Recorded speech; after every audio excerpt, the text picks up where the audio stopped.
기본 강의 11번째 시간입니다. 명도에 대해서 알아보겠습니다. 명도 절차는 두 가지 절차로 생각하시면 됩니다. 법적인 절차와 협상 절차로 생각하시면 됩니다.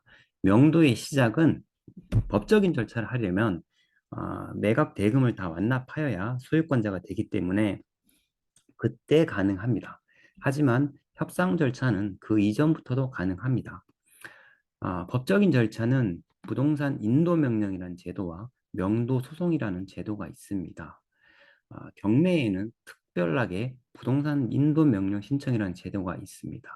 이 제도는 경매가 자본주의의 정리 절차이기 때문에 신속하게 경매가 진행되기를 도와주는 제도입니다.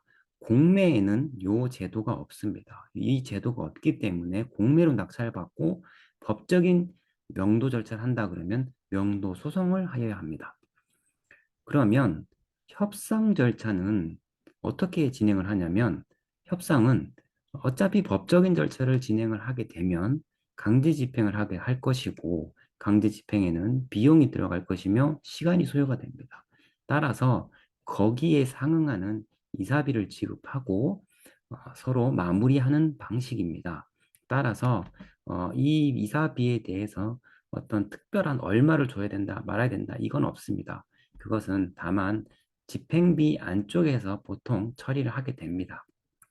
너무 박하게 하시면 나중에 키를 받고 들어갔을 때에 알 수 없었던 어떤 하자들이 나타날 수도 있습니다. 그래서 애지간하면 원만하게 해결하는 게 좋을 것 같습니다.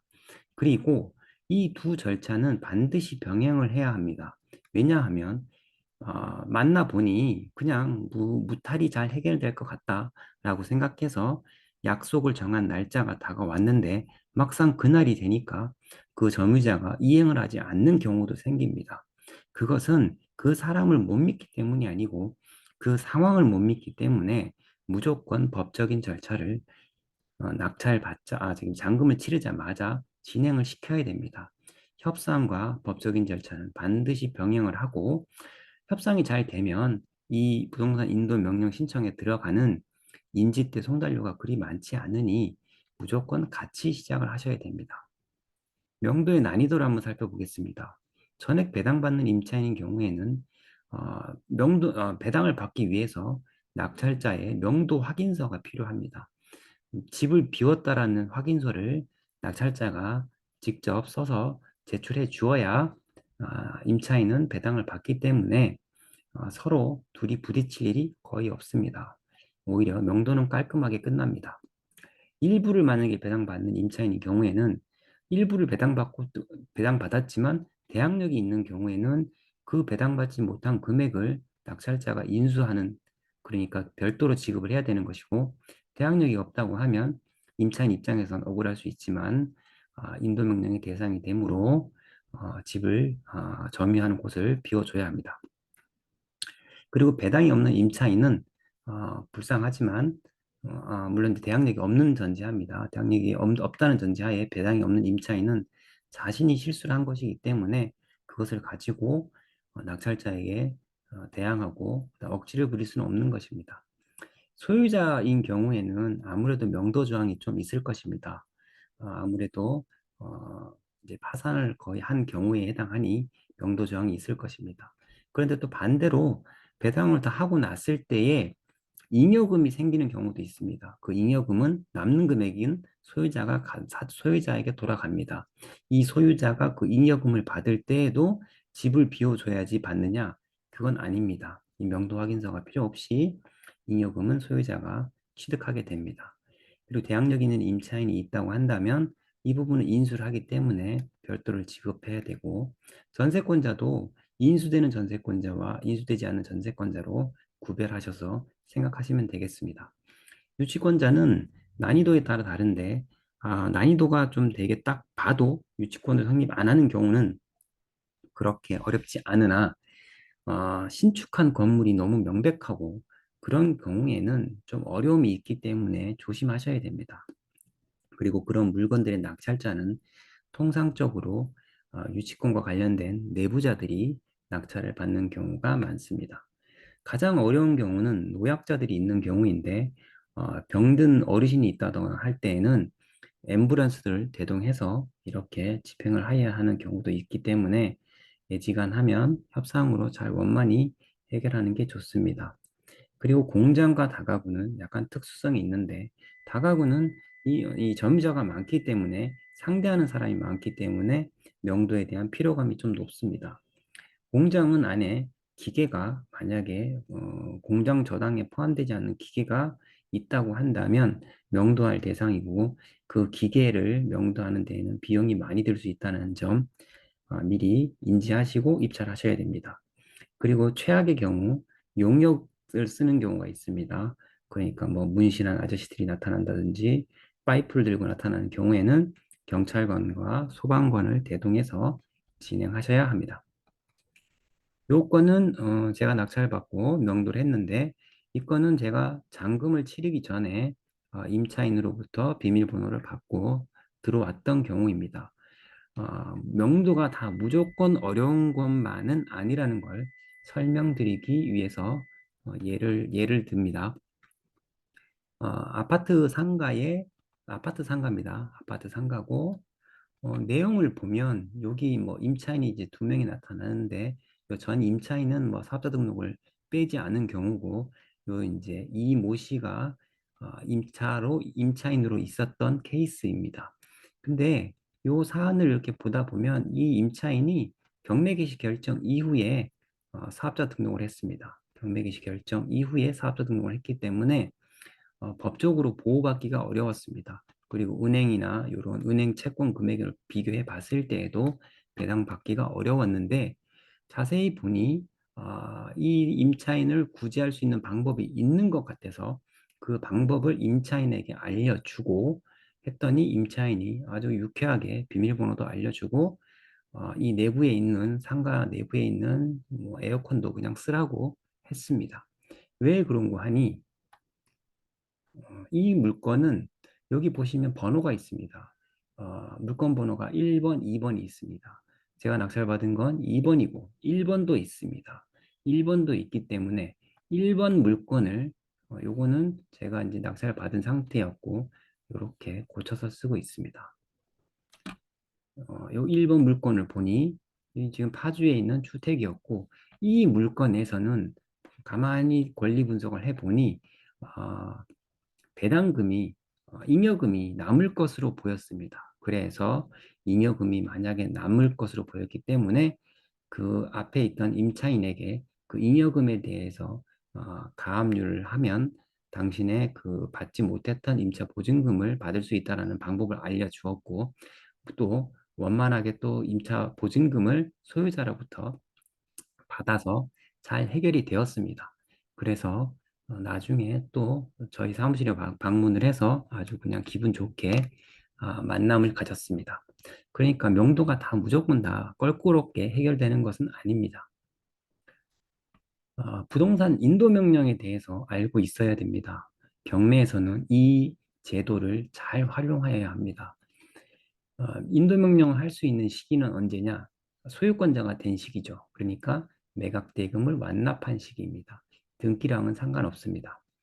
그리고 언제까지 가능하냐면 매각 대금을 납부한 후 6개월까지만 가능합니다. 아까 먼저 말씀드렸듯이 매각 대금을 내자마자 협상을 하다가 나중에 하면 안 된다라고 한 이유 중에 하나가 뭐냐면 매각 대금을 내고 6개월이 지나면 인도명령 신청을 하지 못하기 때문에 이때는 명도 소송을 해야 됩니다. 그러면 시간이 더 길어지고 비용도 많이 듭니다. 그리고 인도명령의 상대방은 결국에는 점유하고 있는 자입니다. 근데 보통은 채무자나 소유자, 임차인이 되겠습니다. 또 뭐 유치권자가 될 수도 있고요. 어, 그리고 필요적 신문이라고 이렇게 써놓았는데 이게 무슨 얘기냐면 점유자가 만약에 채무자, 소유자를 제외한 다른 점유자가 있는 경우, 예를 들면 뭐 임차인이라든지 유치권자라든지 이렇게 있는 경우에는 인도명령 신청을 하면 그 신청서에 들어온 내용을 그 점유자에게 또 보냅니다. 당신 거기 점유하고 있는 사실에 대해서 소명해봐. 어떤 이유로 거기 점유하고 있는지 소명해봐라고 법원에서 이렇게 신문 절차를 거칩니다. 그런데 채무자 소유자는 그런 절차를 거치지 않고 신청서가 들어오자마자 3일 이내에 인도명령 결정을 내려버립니다. 대신에 임차인은 들어오면 인도명 신청이 들어오면 배당기일이 종결된 이후에 결정을 하게 됩니다. 그러니까 이 차이가 있다는 점 명심해야 됩니다. 그리고 물건 번호가 있는 경우에는 주의를 해야 됩니다. 왜 그러냐면 내가 물건 번호 1번을 먼저 낙찰을 받고 매각 대금을 다 냈는데 물건 번호 2번, 3번, 4번, 5번, 6번 이렇게 있는 경우에 그 물건들은 낙찰이 되지 않고 계속 유찰이 되다가 계속 유찰만 되고 있으면 나는 먼저 대금을 냈기 때문에 이자가 계속 발생할 것입니다. 그리고 안에 있는 점유자를 상대로 인도명령 신청을 하고 싶다 하더라도 만약에 그 점유자가 임차인이라고 한다면 그 임차인에 대한 인도명령 결정은 이렇게 배당기일이 종결된 이유니까 보통은 배당기일이 언제 잡히냐? 물건 번호 1번, 2번, 3번, 4번, 5번에 있던 모든 물건들이 다 낙찰되고 동시 배당을 실시하기 때문에 지금 내가 먼저 낙찰 받은 물건에 대한 점유자에 대한 인도명령은 상당히 늦어질 수 있습니다. 그럴 경우에는 어떠한 사정을 법원에 소명해서 나의 물건 번호에 대해서만이라도 먼저 배당을 진행해 달라고 요청을 해야 됩니다. 그리고 인도명령 결정이 나면 이렇게 불복을 할 수 있지만 강제 집행을 하는 데에는 어려움이 없습니다. 강제 집행을 할 수 있습니다. 그리고 인도명의 신청을 할 때에는 인지대가 1,000원이 들어가고 송달료는 대략 3만 얼마가 들어갑니다. 요 정도 들어가니 근데 만약에 여러분이 명도 소송을 한다면 인지대도 물건 가액에 따라 달라지고 송달료도 상당히 많이 들어갑니다. 그러니까 인도명령이라는 절차를 꼭 잘 활용해야 합니다. 그리고 노하우라고 제가 해놨는데 저는 약간 분쟁의 당사자가 점유하고 있다고 하면 인도명령 신청을 할 때 채무자 소유자를 상대로도 신청을 하고 그 분쟁 당사자에 대해서도 신청을 합니다. 그러면 사건 번호가 2020 타인 몇 번 이렇게 붙는데 그 사건 번호가 두 개가 별도로 붙습니다. 이거를 신청서에 한 장에 2명 다 넣을 수는 없고 따로따로 해야 됩니다. 점유자를. 그래도 채무자 소유자를 상대로 한 인도명 신청을 하면 결정이 바로 나오기 때문에 요 임차인에 대한 것보다 빨리 나옵니다. 그러면 분쟁 당사자가 있는 걸 뻔히 알면서도 왜 채무자 소유자를 상대로 인도명령 신청을 하느냐?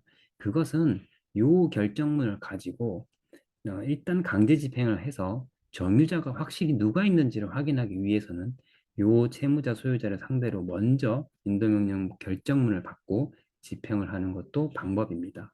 요게 노하우라고 제가 말씀드립니다. 요게 지금 인도명령 결정문에 인도명령 신청서 인도명령 네, 그 내용입니다. 여기서 보면 사건 번호가 있고 여기 보면 청구 취지에 별지 목록 부동산을 인도하라. 그럼 별지가 별도로 또 있어야겠죠. 네, 별지는 이제 그 낙찰받은 부동산의 표시. 그거는 등기부를 기준으로 기재하시면 됩니다. 이거 그렇게 어렵지 않습니다. 어, 채무자, 소유자를 상대로 하는 경우는 아주 간단합니다. 그렇지만 어, 만약에 그 선순위 임차인이라든지 유치권자라든지 근데 가짜다. 그런 경우에는 아주 꼼꼼하게 작성을 해야 합니다. 제가 그 속초에 있는 아파트 요건은 문제가 무엇이었냐면 요 임차인 3억에 대해서 인수를 하는 구조였습니다. 3억에 대해서. 왜냐하면 전입 확정 배당 요구에서 확정이 없기 때문에 무조건 이거는 인수라는 구조였지만 허위의 임차인이라는 것을 제가 밝혀내야 했기 때문에 인도명령 결정, 인도명령 신청에서 인도명령 신청 절차에서 어떻게 했냐면 이렇게 서류가 계속 왔다 갔다 했습니다.